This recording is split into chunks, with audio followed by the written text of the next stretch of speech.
Job Vlog. On Netflix, I watched the just added this morning Game Over Man, and I'm going to try to get the hoodie up here. So this is a 2018 Netflix original comedy starring the guys from Workaholics, and it is worse than you could ever imagine. It's probably not as bad as The Open House just because it's not boring, but it's awful. It's depraved, lowbrow, shock comedy. There might have been a quip or two in the whole movie that might have been kind of funny if somebody could have taken any of this seriously, but no, they didn't, so I didn't laugh. So it's about these three hotel maids who like to get high, sell each other drugs, and just be jerks to each other and everybody else. They're on their way to getting fired by an unrecognizable Daniel Stern, their boss. And then they have this manager, Aya Cash, looking the least cute she ever did. Really didn't even recognize her. So anyhow, I want to breeze through this because I'm having some camera issues here. Not that I'm ever going to make more money to get a new camera.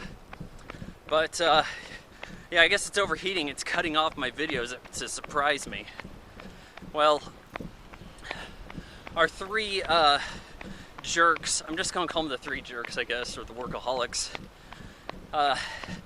They're just assholes to people, but there's some rich guy showing up to host some party on some balcony up above, and he has his butler come in and a security detail, and this guy, they call him the Bay, the rich guy. He's just some snobby rich guy son who's probably has some dad who got his wealth through ill-begotten means. And he's just spinning it because he's like an Instagram star. So he just does a bunch of jerk antics, and there's a few minor celebrities over at his party on the roof. Well, the security detail brought in is kind of fake. They're there to like kidnap him or extort him to get some cash. And they have this whole game plan, and it's a lot like Die Hard, but it has some kind of comedy that just isn't funny. And no one is taking the circumstances to be real. Like, no one would act the way these people do in a circumstance like this. And because it's not grounded at all, I guess it's not funny at all. So, the workaholics are waiters during the party, and they try to pitch their skin suit. They call it the Skintendo, with the Joy Suit controller. The plan, this is like some kind of stupid Wii idea. Oh hey, you wear the controller and you're in the game. But we have a new feature. It allows your friends to control you. Yeah, like you're gonna want that, right? So as this crap's going down, they're entertaining the Bay, and he's like, here's some money, 200 grand for making me laugh. But they're getting fired. They get kicked out, boss takes the check. And in the middle of this getting kicked out, the terrorist robber bad guys reveal that, hey, they're taking everybody hostage. They put battle royale collars on them with explosives. And I guess the most interesting thing going here is that with these people having explosives on, they're forced to do a bunch of stupid stuff. Oh hey, do this or the dog's going to explode. Bring me this or people's heads explode over here. Because there's a proximity mine thing to this. Eventually it's revealed that the butler is the bad guy controlling all this. He takes out Neil McDonough, who looked like he was the head guy. And Rona Mitra is kind of like the lead tough chick in the group, okay? As the terrorists go. So, the three workaholics then find themselves in a situation where as they're leaving the place, they hole up in a room.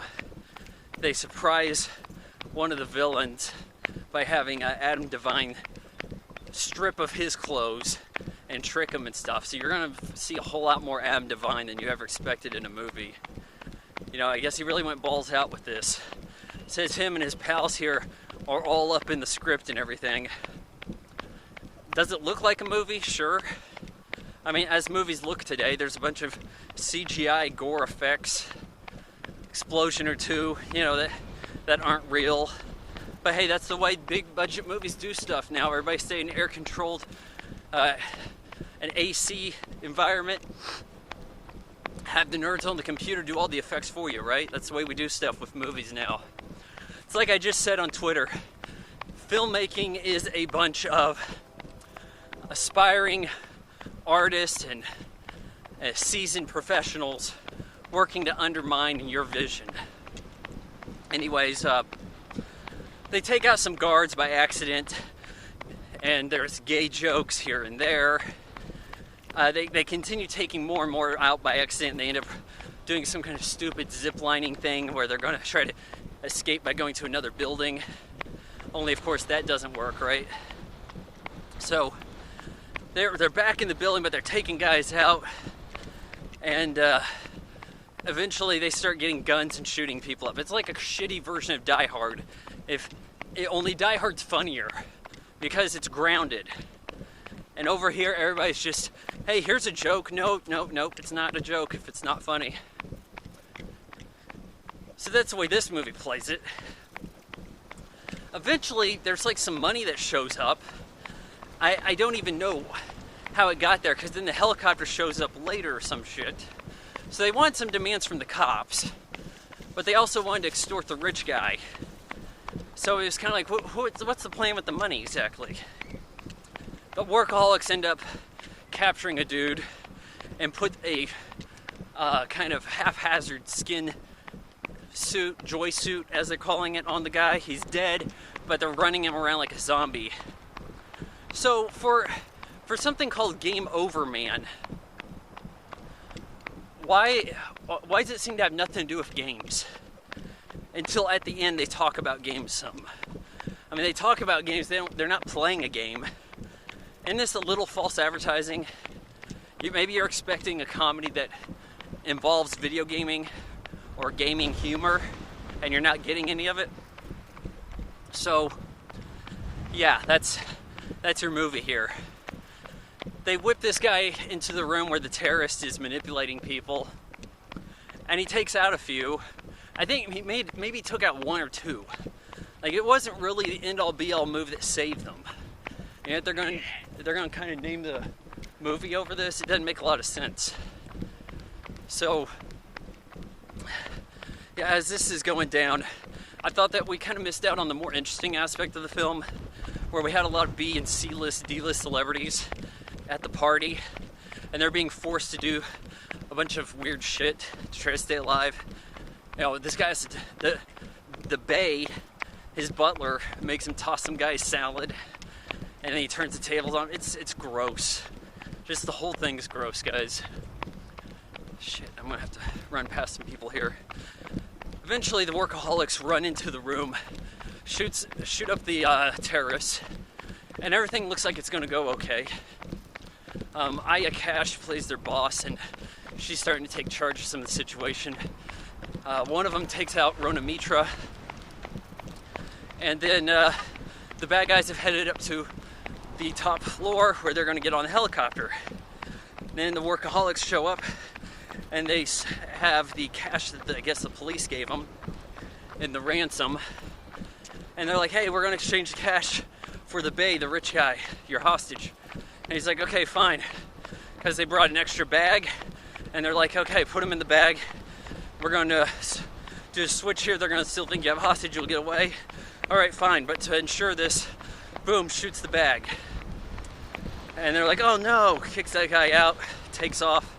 They coordinate with their supervisor, Aya Cash. She has everybody leave the building. And they had these these battle royale callers on, right? That were going to explode if anybody did anything fishy. Well, they swapped them out, put them in the bag. Everybody leaves the building. That causes them to blow up. Guy searches the bag that's beeping. Of course, it blows up CGI fashion. And it's really dumb because how did they get those collars off? Isn't there always a tamper-proof thing about that when that's brought up in a movie? Hell, Battle Royale did that. Wedlock, I'm sure, did that, right? Doesn't entirely make sense. But, Yeah. As they get the rich guy out of the building, they go downstairs, see that he's going to be okay with the ambulance, but he's a jerk to everybody. And if everybody's a jerk in this movie, all the hostages are assholes, why should we care if anything bad happens to him? You know, I mean, like, this movie doesn't work at all. So he's like, yeah, I'm not going to give you any money. I was just doing it to make the butler mad, but he's gone now, so screw you guys. But then Mark Cuban shows up, and he's like, hey, I saw that thing you did. And they're like, hey, we're about to get a Shark Tank deal, right? And he's like, no, but I want to buy your story, turn into a video game with a bunch of celebrities playing you guys. And they're like, okay, sure, let's do that. Cut to 2 years later, they're on a yacht partying, talking about how they're never going to die. And then some pirates show up, and it says, coming soon, game overboard. I hope not. Is this a game series? Because there's hardly any talk of video games. Video games don't even solve the situation.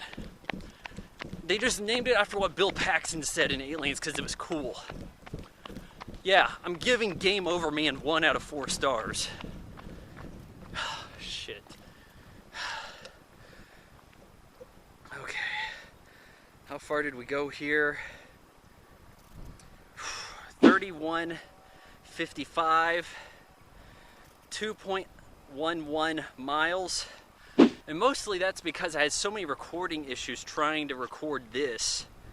I don't know if I'm going to be able to get this to you with the graphics showing the totals, you know, 2.11 times 2 because and that's going to be the contribution to St. Jude's. So it's my distance for the period of the vlogs times how many $1 for every 1,000 YouTube subscribers. I'm not going to 3 because I ain't got 3,000 yet, so it's 2 times that. So I guess that's what, 422. I didn't want to have to do math. Anyways, we're going to put the running total up. If it's not in the graphics here, it's going to be in the comments below. You know, if you want to support what I'm doing, I'm going to have a very explosive Patreon exclusive Indiana Jones commentary. This is going to be tomorrow. I'm going to be shooting it, probably uploading it later that night, and that's going to be on Temple of Doom. I hope you guys enjoy it. Check out my Patreon. If you want the full Von Fry experience, be sure to follow me on Twitter and Instagram also, where I drop truth bombs left, right, and center. Peace. Like, comment, share, follow, subscribe. Vaughan Jog Vlog is made possible by your support on Patreon. Patreon.com/Vaughan Fry. Because Google.